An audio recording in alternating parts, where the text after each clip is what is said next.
Hi everybody, welcome to IndyCar on the 6th of May 2019.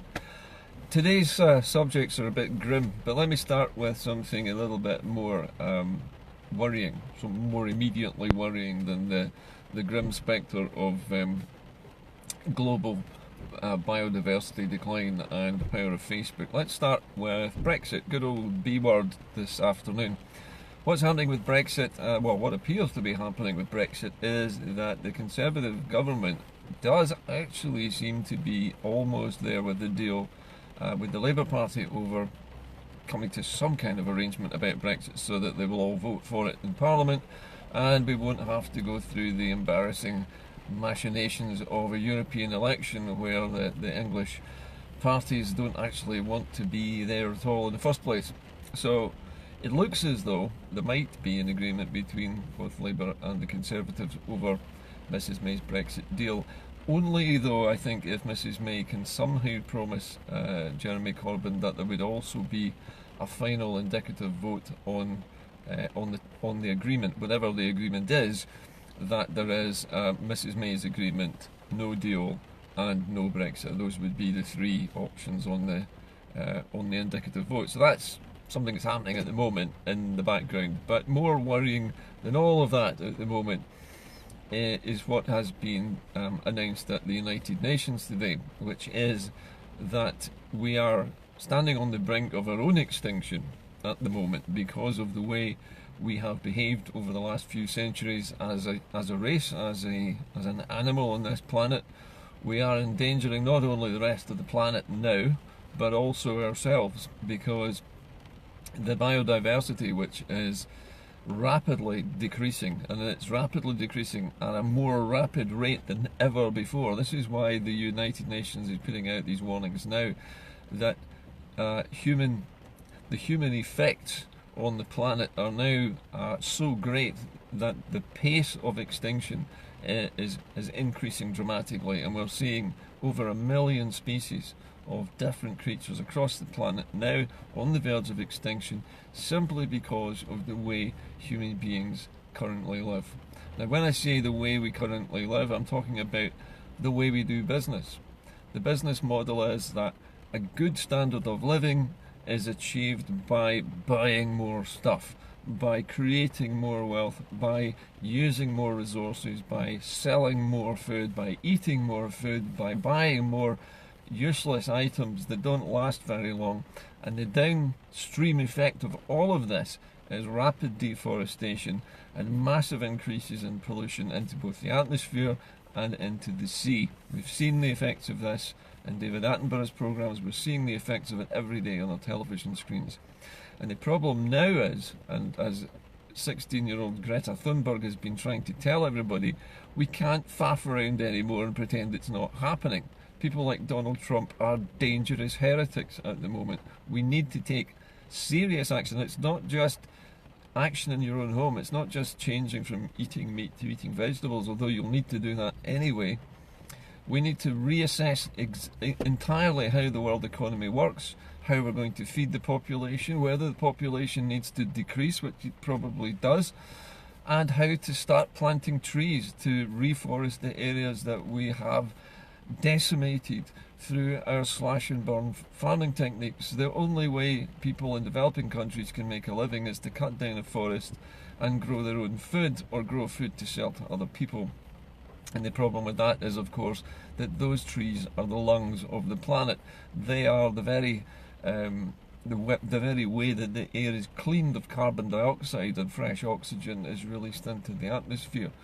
The sea is so polluted now that only 2% of the world's oceans are actually free from human garbage and human pressure. Overfishing is still a massive problem, and fish species are facing extinction all across the planet as well. Not to mention coral reefs are now half the number they once were. So all things considered, it's a terrible picture we're painting. Human beings are both wasteful, greedy, selfish. We use too much energy. We use too much of everything, really. We are wasteful, profligate species, and all we are doing through our continued increasing consumption of goods and food and energy is put more and more strain on the planet that's trying to support us. With pollinating insects like bees rapidly declining and becoming extinct themselves, we will no longer be able to have vegetables and fruit because they won't be pollinated, the fruit and the vegetables can't form, and therefore we won't have anything to eat. As I said, if the trees go, the soil goes with it. The soil depletes rapidly, it dries up and it blows away, and we form deserts. The sea levels are rising, as we know, and large areas of the planet are going to be submerged soon. Jakarta, by the way, the capital of Indonesia, the city is going to have to be moved. The whole city is going to have to be moved away from the coast because it is sinking at an alarming rate. It has sunk something like 60 centimetres in the last 10 years. At the rate it's going, Jakarta will be completely underwater within the next 5 or 6 years. All of this is happening while we are looking the other way. And no matter what happens with Scotland's independence, we are all going to have to face this fact that we will have to change. Now, it's all very well for the Scots to sit there and be smug and say, but we've got lots of wind energy and we're developing all of that, and we've got tidal energy and we're developing all of that. This is all great, but this is not the whole picture. We have to stop eating so much meat. We have to stop eating so much poultry. We have to stop overfishing. It means our diet will have to change. Farming techniques will have to change.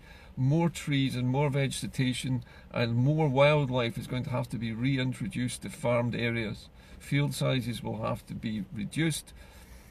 Fertility rates will have to rise by replanting the foliage and the trees and the bushes around the fields which have been stripped away by decades of over-intensive industrial farming. There's an awful lot of things to do. We have to stop making plastic. I mean, literally just stop making it, because there is so much of it in the environment now. Even the fluff from your jumpers and your jeans and your clothes, which goes down to tiny sizes, fractions of a millimetre. These microplastics are in every single layer of the food chain now. Down to the smallest microbes that live in the sea are eating that plastic. So just about every kind of food that you get out of the sea has got your own fibres in it from your laundry. We are polluting everything in sight, and because we don't see it, doesn't mean it's not happening. We have to take drastic action. We have to elect a government which will take drastic action.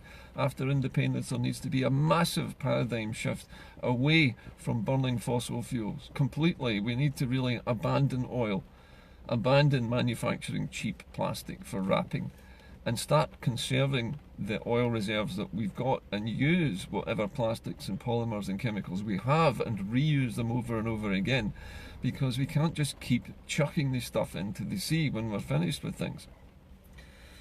Okay, another subject today which is on a lot of different feeds all across the planet at the moment, and that is Facebook. Facebook has become so powerful now that it is the ultimate arbiter of democratic change in the developed world, because think of it this way: Donald Trump was elected largely through social media, mostly through Facebook. The Russians interfered with that. We know that. Whether it was a Russian government plot or not doesn't matter, but the point was they interfered with it. The Brexit vote was interfered with by other elements outside of the UK who wanted Brexit to happen. Dark money was funneled into it.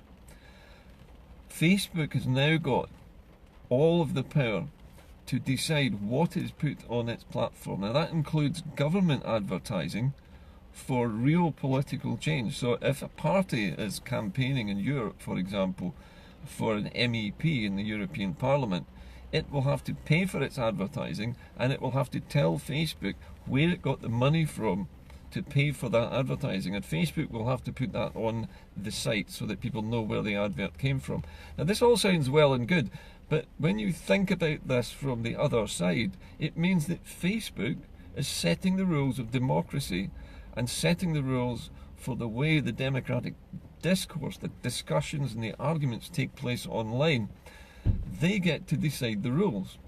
And I've been complaining recently about my audience numbers falling inexplicably. Well, it's not inexplicable, It's just the way Facebook has altered the way people get to see things. Many of my regular viewers are complaining that they no longer will get notifications, that sometimes they're banned from commenting on my posts. One man who is in a different country at the moment, in fact he's in Spain, is banned. I'm banned from Spain. Nobody is allowed to watch my show in Spain for some reason. Goodness knows why. But he cannot even get IndyCar in Spain because people there, somehow or other, have managed to block me on Facebook. Don't know how they did that. But it seems to be that whoever will pay Facebook the most will control access to Facebook and social media in their country. Facebook is there making money out of the political parties, and it is deciding who is going to win or lose elections based on who can pay for the most advertising on Facebook, because that's what it all boils down to now.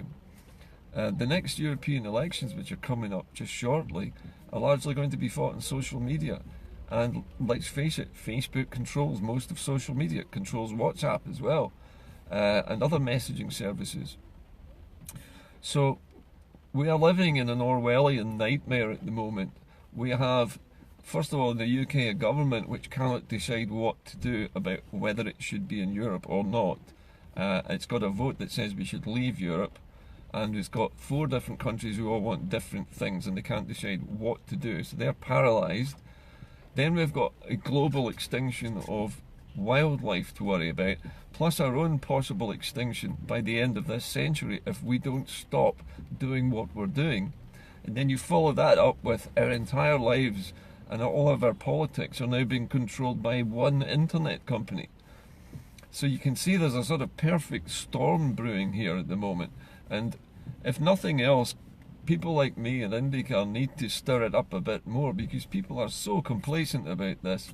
It's as if it's not happening. They think, oh well, it'll happen to somebody else, or it'll happen somewhere else. But we are bequeathing to our descendants a wrecked planet, a planet of trash, of rubbish and pollution, with virtually no life left on it, because we have killed it all just simply by our greed and our need to speed around the planet in jet planes, and for our for our cheap goods to be chugging across the Pacific Ocean in a massive ship that is pouring out billions of tons of soot, carbon dioxide and sulphurous gases into the atmosphere just so that we can get a pair of shoes quickly from China. The way the world works is crazy at the moment, and it's been getting worse. The more globalized business has become, the worse the pollution has got. So it's time to take action. The Chinese, believe it or not, have actually woken up to this. They're electrifying virtually every form of transport in their country. They've mobilized 1 million Chinese soldiers to plant trees to stem the desertification that's happening across areas of China. So if the Chinese have already started doing something, you can bet your bottom dollar that it's time we did as well.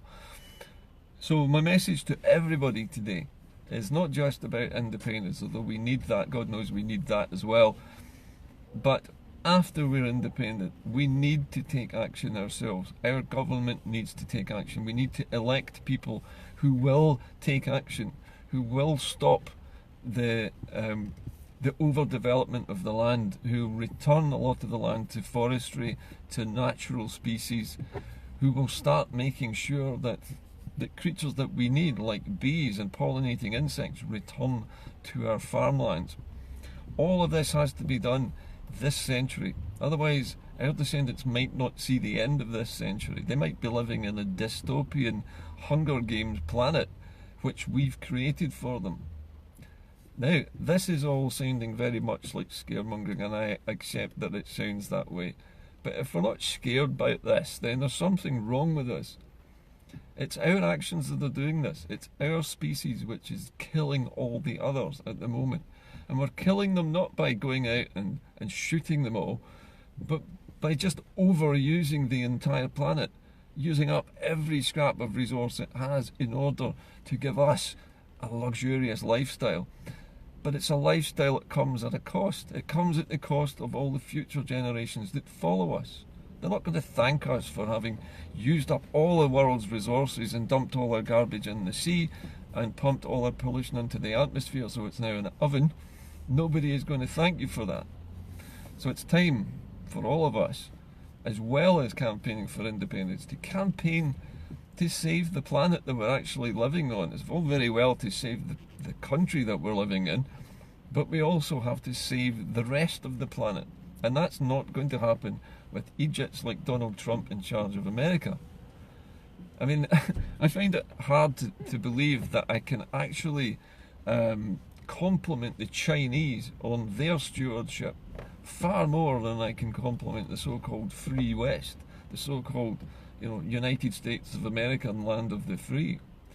Well, they've just had the freedom to basically plunder the entire planet and pollute it in order to get rich, in order to fly faster, to drive bigger cars, to use more gasoline, to buy new clothes every week.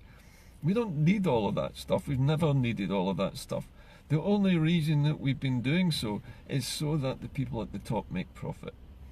And we've been conned into thinking that we need this stuff by adverts. Advertising makes us feel like we need things. We don't need them. You could have one car for your whole life. You could have one house for your whole life. You could have one piece of furniture for your whole life if they were made better. And this is the problem. We make things to throw them away, and then we throw them away. And then we wonder why the sea is full of crap, and we wonder why everything is poisoned. It's because we've poisoned it, because we've fallen for this story that the corporations tell us that we need to buy their stuff, otherwise we're not successful. Okay, I'm going to stop ranting, but this is a day, I think, when we all need to take a moment and have a look at what we've done to the planet we live on. Because we have grown from virtually nothing, from almost apes all the way up to the most sentient and successful species on the planet. But once upon a time, the dinosaurs were the most sentient and successful species on the planet, and they got wiped out virtually overnight, probably by one asteroid striking the planet and perhaps some volcanism. So if that can happen to them, then what we are doing to ourselves basically is suicide. I mean, the dinosaurs at least had a clean conscience. They didn't go around polluting the world and setting fire to everything that they could find and burning all the forests. They just existed and did their thing. But we, as a supposedly intelligent species, we should know better. We're poisoning our own planet. We're poisoning our own food. We are poisoning the sea. We're poisoning the air. And we're sitting here going, I don't know what to do about it. It must be someone else's fault. It's not somebody else's fault. It's our government's fault. It's our corporation's fault. Once Scotland has got its independence, the very first thing we need to do is start telling companies that they have to obey rules if they want to operate here. And the rules will need to be very strict. They'll need to be things like whatever product you make must last at least 20 years. No single-use products will be allowed in the Scottish economy. No plastic products will be allowed in the Scottish economy unless they can be proved to last more than 10 years and be fully recycled at the end of the 10 years by the same company and turned into something else. These are the kinds of things that a new Scottish government should be doing, and this is the kind of leadership that it will need, not faffing around trying to score points off each other on the Andrew Marr show. We need to win this, and we need to save our own country first of all from Brexit. Then we've got to set about saving our country from our own pollution, and then we've got to try and evangelise that process so that other people in the West do the same thing. It's a lot of work, and it's a lot of work to put on ourselves, but somebody's got to start it. And if it's not us, who else is going to do it? We've got a brilliant opportunity as soon as we're independent to start the clock all over again in Scotland. Start with a completely clean sheet of paper and write a completely new country. New constitution, new rights, new responsibilities, new rules for businesses, new rules for recycling, new regulations about not burning oil, not burning petrol or diesel or kerosene, changing everything. and not just changing it really gradually, not just doing little things and tickling around the edges. This has got to be a wholesale, complete rethink. We've got to sweep away the burning fossil fuel of the past, and we've got to look at a clean future, not just for us, but for our kids and for the whole rest of the planet and everybody else and everything else that lives on it. Okay, I'm going. Too much evangelizing even for me today, but have a good day. Think about what I've said and be interested to hear what your reactions are to the United Nations report today. And also to this business of Facebook now controlling who can advertise politically on Facebook. I'd love to know why some people can't get my show in Spain as well. So if anybody knows the answer to that, please let me know. I'll see you all later. Bye bye.